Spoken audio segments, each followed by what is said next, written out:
Cardiochavitos ya tiene de entrada, pues ya hemos operado más de 450 niños, hemos atendido a más de 1,300 y tantos niños y te puedes un poquito hasta como desesperar o abrumar de que no ves esos resultados, no tienes los recursos para poder contratar gente y entonces yo tenía que estar muy pegado y eventualmente la organización fue creciendo. Hola.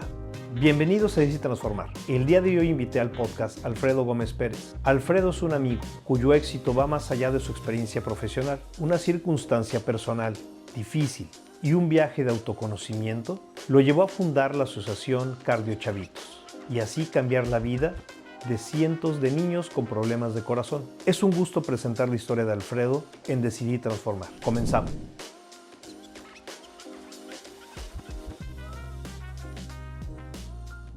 Alfredo, muchísimas gracias por estar aquí conmigo. Gracias a ti, Ángel. Sí, te agradezco muchísimo.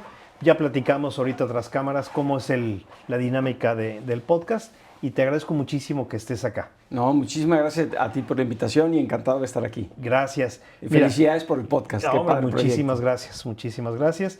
Y la primera pregunta que te quisiera hacer, tus primeros pasos de recién graduado, esos primeros pasos que uno sale y dices, ¿por dónde?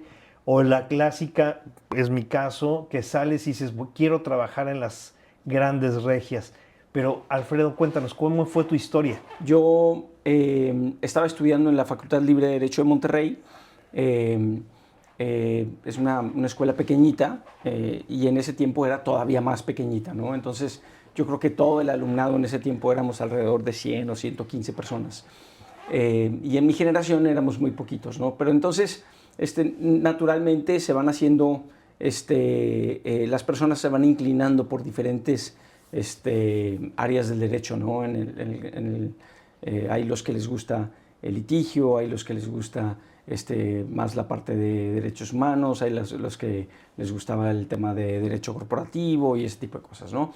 Entonces yo me fui inclinando más por la parte de derecho corporativo, entonces mis amigos, pues muchos llevaban rumbos similares y entonces empiezas un poquito a platicar cuáles son las opciones ahí afuera y un poquito la vida te va llevando, ¿no? Yo trabajé en un inicio, trabajé en Cervecería Cuauhtémoc un tiempo, después me fui a hacer una maestría a Canadá, a la Universidad de McGill, estuve allá un tiempo, luego me fui a trabajar a Nueva York un poco más de un año y eventualmente regresé otra vez a Monterrey, ¿no? Ah, mira qué padre. La facultad tiene fama de ser una buena institución, pues evidentemente está enfocado a la abogacía y como bien dices, ¿no? Hay diferentes ramas, igual que puede ser una ingeniería, una arquitectura. Pero sí, interesante. ¿Ya te fuiste a estudiar casado a Sí, la maestría? Sí, justo cuando estaba yo en ese proceso de decidir, me acuerdo que andaba de novio con mi esposa y entonces hace cuenta que yo veía que la relación estaba así como medio tambaleándose y entonces dije, bueno, en lugar de irme este año a la maestría y correr el peligro de que la relación pues no sobreviva, decidí aplazarlo un año, ¿no? Okay. Entonces, habrá gente que diga, no, pues es que a la maestría te tienes que ir soltero, lo que sea. Bueno, para mí en ese momento lo importante era continuar con Claudia, ¿no? Y no perder seguir nutriendo esa relación, ¿no? Claro. Entonces decidí aplazarlo un año y me fui el siguiente año ya casado, ¿no? Mira, qué padre. Sí. Oye, voy a regresar un poquito hacia el pasado. Ajá. De tu infancia y tu juventud, ¿qué marcó tu vida? Y pensé decir, quiero ser abogado, quiero estar dirigiendo, pues ahora sí, el despacho. Ajá. ¿Qué fue lo que te marcó en ese momento? Fíjate, es una excelente pregunta y es muy difícil saber con exactitud porque, por ejemplo, yo vengo de una familia en donde no recuerdo yo algún pariente así cercano, importante hacia arriba, que sea abogado, ¿no? Okay. Mi familia, mi papá, por ejemplo, es de corte financiero, mi papá es economista, mi abuelo materno es comerciante, mi abuelo era, y mi abuelo paterno era doctor, oncólogo. Entonces, y había más doctores alrededor. Es una familia como más de doctores. Inclinada a la medicina. Sí, y a la parte financiera, ¿no? Por mi papá. Y entonces, creo que haz de cuenta que estaba yo en el proceso de decidir. Mi papá me decía, y que es cierto esto, me decía él, oye, tú eres muy bueno para las computadoras. En ese tiempo yo todo lo que fuera sistemas, todo eso me encantaba, le entendía, arreglaba las cosas y a pura intuición, porque la verdad es que no había estudiado nada, ¿no? Entonces me decía mi papá, pues tú como que te inclinas mucho por sistemas, y yo decía, no, es que sistemas no. Y entonces estaba viendo yo si a lo mejor estudiaba medicina. De hecho, fui a la Universidad de Nuevo León a conocer el anfiteatro. Bueno, la verdad es que también ahí creo que a lo mejor era otro estilo, ¿no? Porque, por ejemplo, a mí me tocó que un amigo de mi abuelo dijo, bueno, pues quiere estudiar medicina, vamos a llevarlo al anfiteatro. Me llevaron al anfiteatro y me mostraron un montón de muertos, pero que estaban, no sé, atropellados por un autobús, todos deshechos y cosas así. Y yo dije, esto no, ¿verdad? Esta carnicería no la quiero. Y a lo mejor si hubiera sido más despacito el tema, claro, a lo mejor sí pudo haber sido... lo que hubiera sido tu, claro, ¿cómo se llama?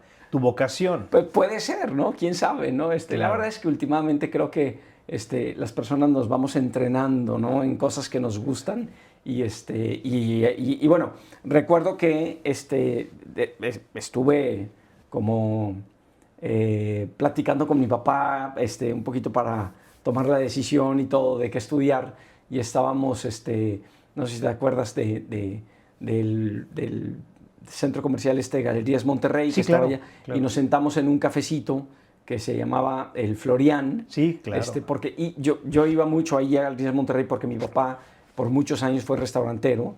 Okay. Y entonces él tenía, seguramente te van a sonar a ti, a lo mejor al resto del equipo aquí no, sí. Pero mi papá tenía los restaurantes El Garabato.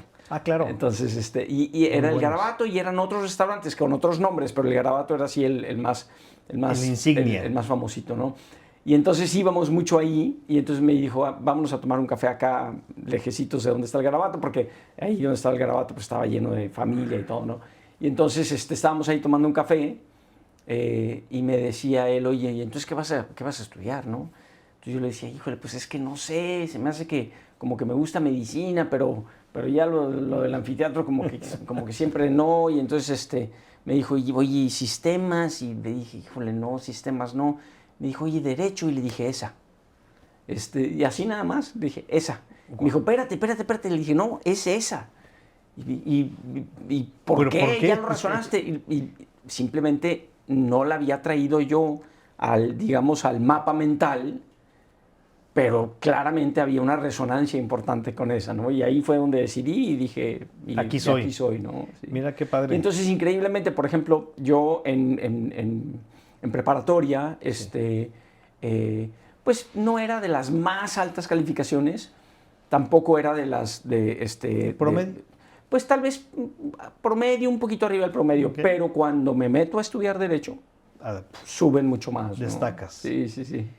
Qué bien. ¿Sabes? Que tampoco nada así del otro mundo, ¿verdad? pero mucho más altas que previamente, ¿no? Fíjate, esta pregunta me gusta mucho y siempre me la hice. A mí me tocó ver, creo que ya le he comentado aquí en el podcast, ver a mi papá, que trabajaba en Nacional Financiera, y cada cambio de sexenio, pues hay cambio de cabezas y claro, pues puede haber movimientos hacia abajo, ¿no? Uh-huh. Y yo me quedaba pensando, yo no quiero trabajar para alguien. Uh-huh. Yo sé que quiero tener un negocio, de cuál en ese momento no sabía. Uh-huh. Pues ya viste, ¿no? Me encantan los carros, aquí estoy. Pero en ese momento decía, yo quiero tener algo mío donde yo pueda ser dueño de mi tiempo. Claro. Entonces, cada quien vamos viendo las diferentes situaciones hacia dónde nos llevan. Pero bueno, qué padre que me lo estás diciendo. Y ahí va la pregunta que sigue es, además, porque me imagino que tu papá, por lo que platicas, fue una mentoría. Ajá. ¿Quién más han sido las fuentes de inspiración de Alfredo? Híjole, pues yo creo que, a ver, ¿cómo te diré? Depende del momento en la vida, porque constantemente hay gente que que se vuelve una fuente de inspiración un apoyo o un maestro, etcétera, ¿no? Pero, por ejemplo, sin duda, mis papás, los dos, definitivamente, ¿no? Mi mamá, una mujer muy alegre, muy amorosa, llena de energía, llena de entusiasmo.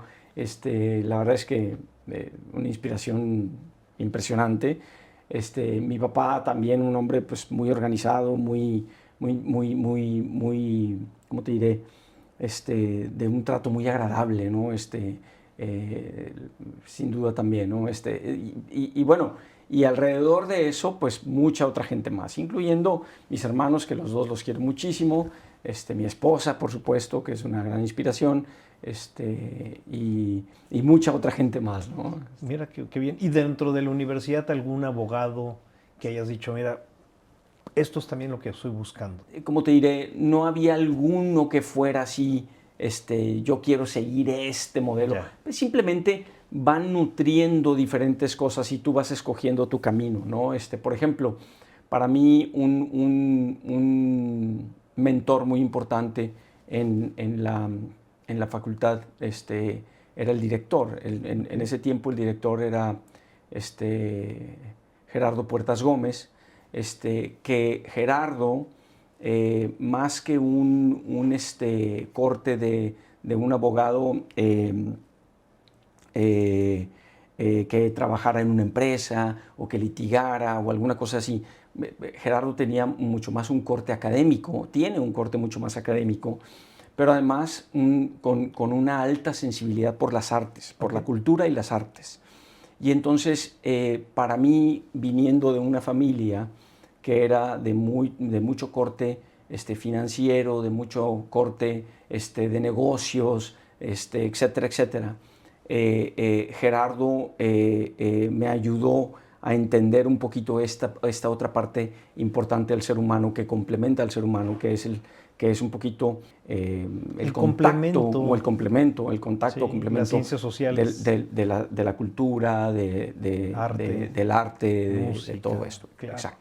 Vámonos en esa tendencia, porque pienso que los valores y los principios de casa, los principios que uno va aprendiendo en la vida, los que aprende uno en la universidad, son fundamentales para cómo vas a hacer el resto de tu vida.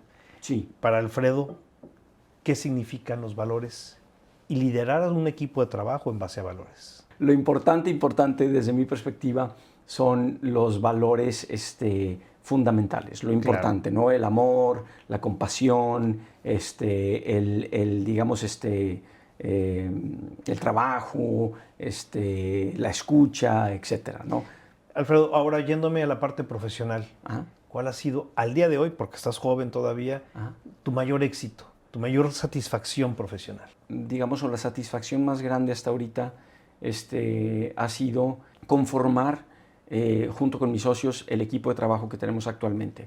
Es decir, haber llegado a un punto después de tantos años de experiencias de poder lograr un equipo en donde compartimos valores, en donde nos apoyamos entre todos, en donde para nosotros lo principal es nuestra gente.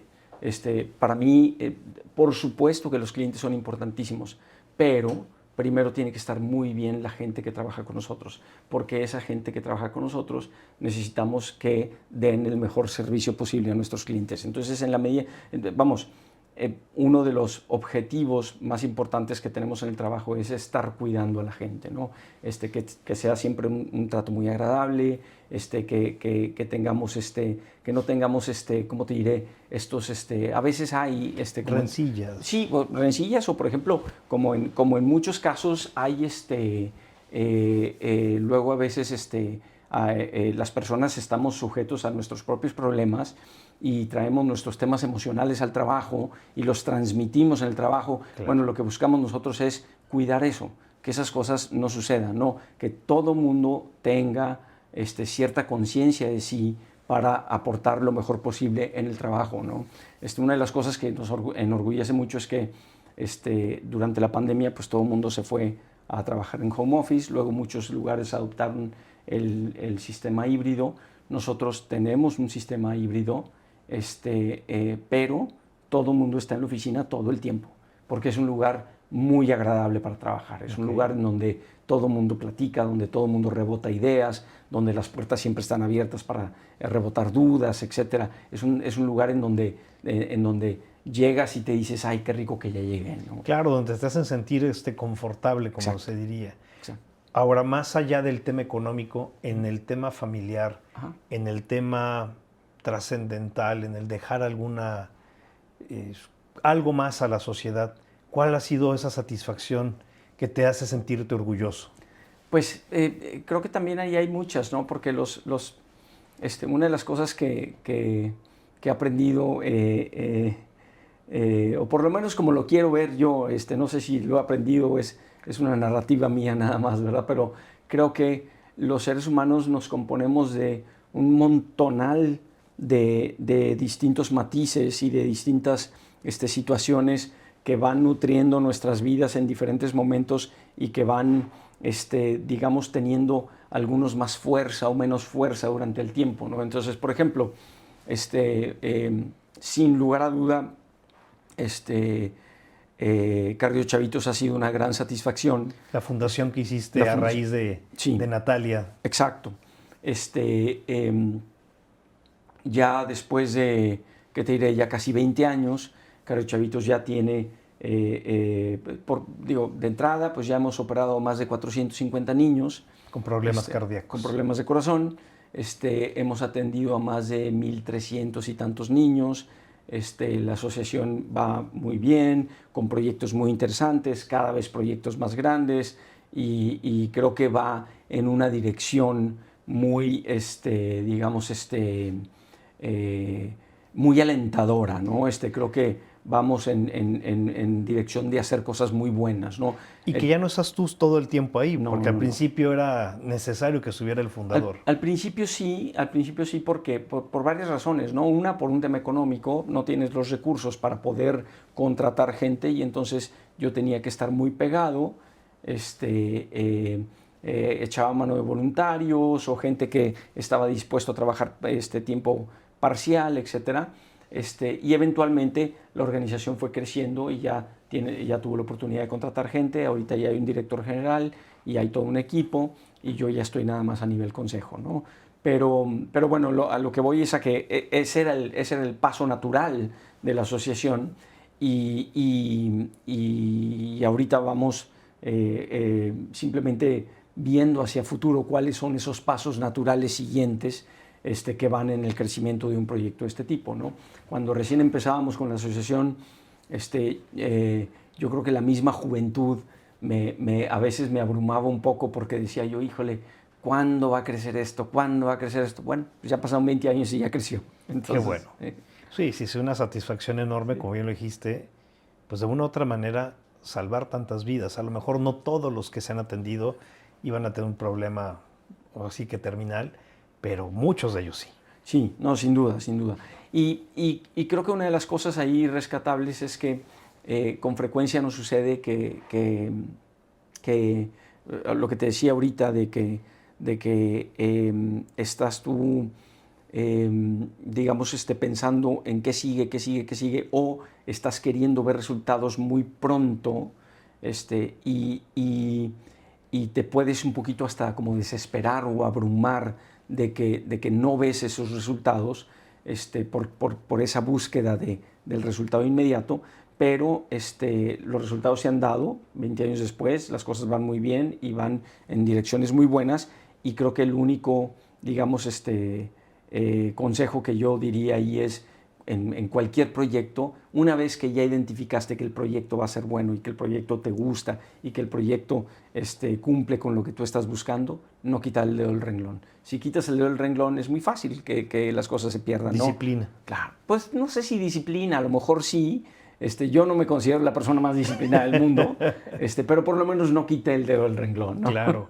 Me voy a pasar al otro lado, que para mí es un tema importante. Creo que el tema de el fracaso. Ajá. Ayer escuchaba a un entrenador de fútbol que hablaba del fracaso y decía, argentino, decía, espérame, yo perdí la Copa América, la Libertadores, un Mundial, Fernando Gago. Y me dice, y no me siento fracasado. Claro. Todo eso me ha ayudado a triunfar en otras cosas que he llegado.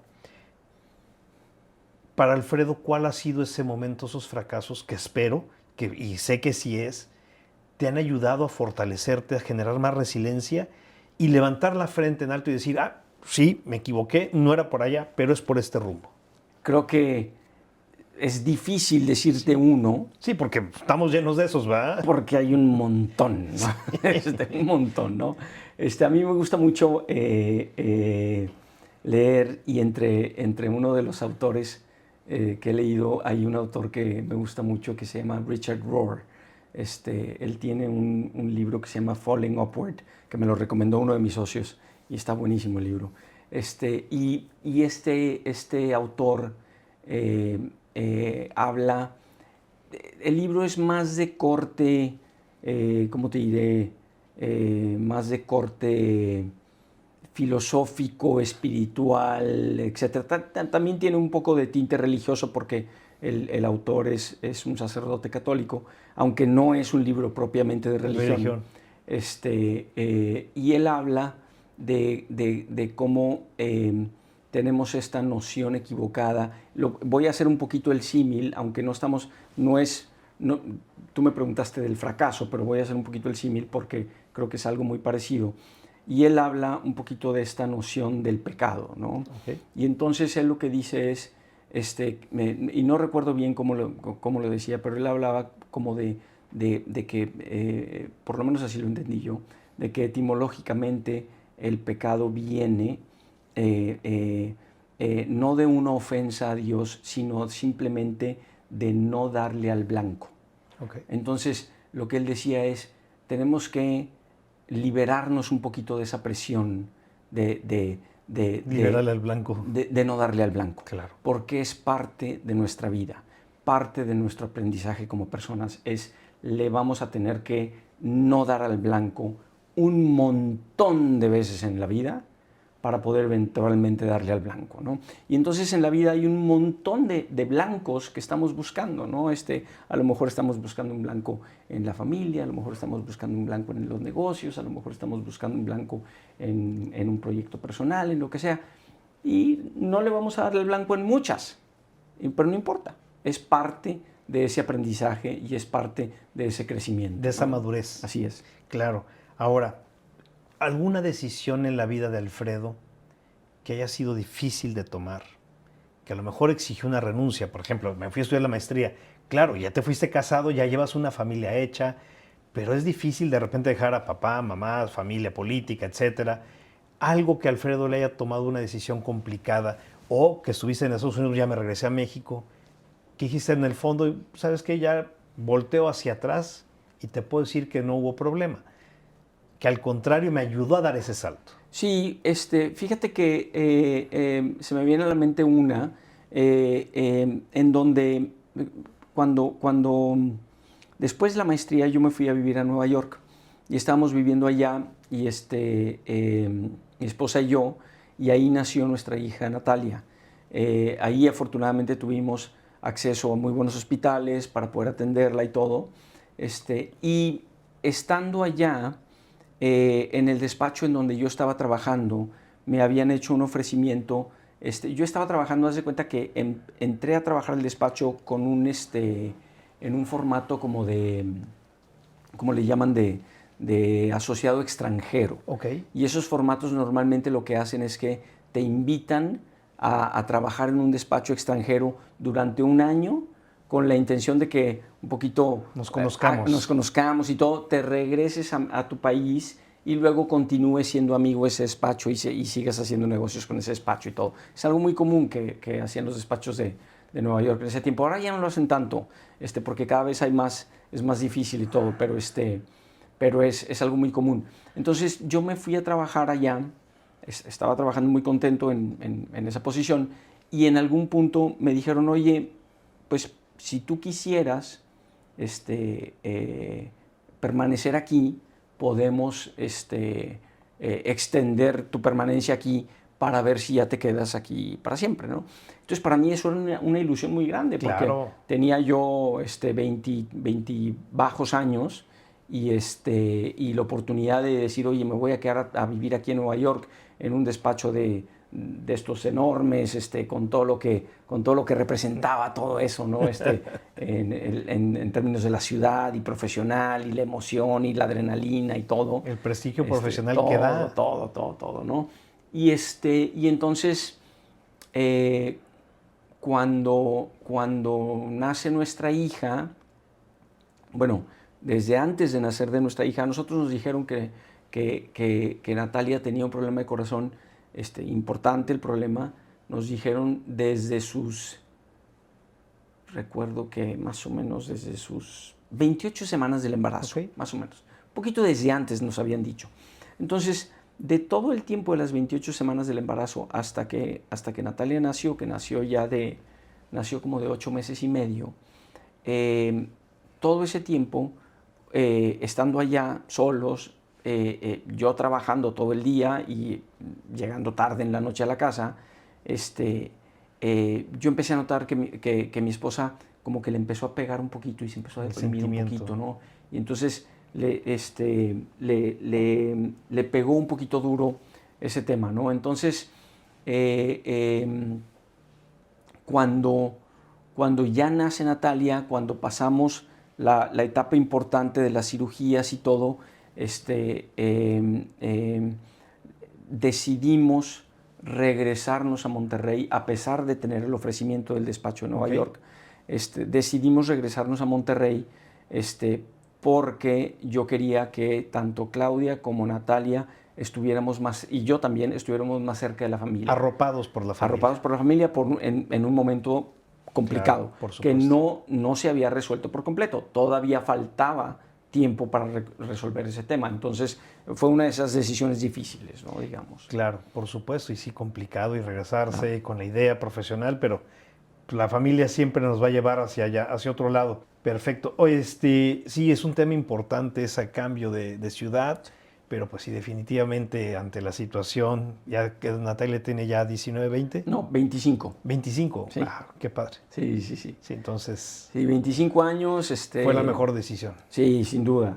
Tiene 25 años, está muy bien, es psicóloga, es baterista, toca muy bien, muy bien. Qué bueno. Alfredo, vamos a entrar ya a la parte final del podcast. Son unas preguntas, sobre todo consejos hacia la audiencia. Ajá. Como bien lo dijiste, y yo te lo quería comentar, cuando yo empecé en seguros hace 24 años, en alguna de las primeras pláticas, uno de los agentes que tenía más experiencia, haber sido 5 años más, no era mucho, Joche, decía en una plática, y él dando una conferencia, nos decía, cada vez que vayan a alguna plática, escuchen algo, lo que pongan atención a alguna conferencia, no traten de apuntar todo. Escuchen con atención y de ahí salgan con 2 ideas a lo mucho. No más. Porque esas 2 ideas, si las llevas a cabo, ya hiciste lo mucho. En cambio, cuando llevas con tantas tareas, nunca vas a terminar con la tarea de uno, de otro, con todos esos consejos. Entonces, viniendo de ti, con esa experiencia que tienes, ¿cuál es el consejo que le darías a alguien hoy, a una persona que va a empezar a estudiar una carrera, la que sea, a un recién graduado, a una persona que hoy lo sabemos, a lo mejor llegas a cierta edad y ya están liquidándote porque llegan las fuerzas básicas y hay mucha gente y quiere empezar un negocio, otra carrera? ¿Qué les recomendarías? Yo creo que el consejo es para todos y es independientemente de la edad.